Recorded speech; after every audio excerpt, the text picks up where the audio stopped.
We now know that VA has a systemic, totally unacceptable lack of integrity within some of our veterans' health facilities. That breach of trust involved the tracking of patient wait times for appointments.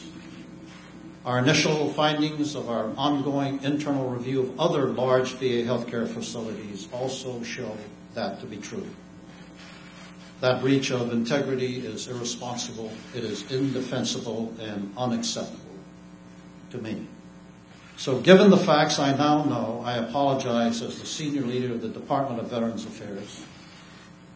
I extend that apology to the people whom I care most deeply about, and that's the veterans of this great country, to their families and loved ones whom I have been honored to serve for over 5 years now. It's a call of a lifetime.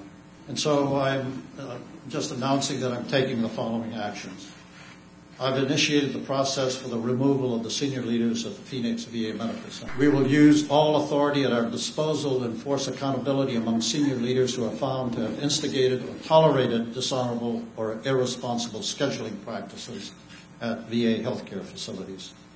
I've also directed that no VHA senior executive will receive any type of performance award for 2014 this year.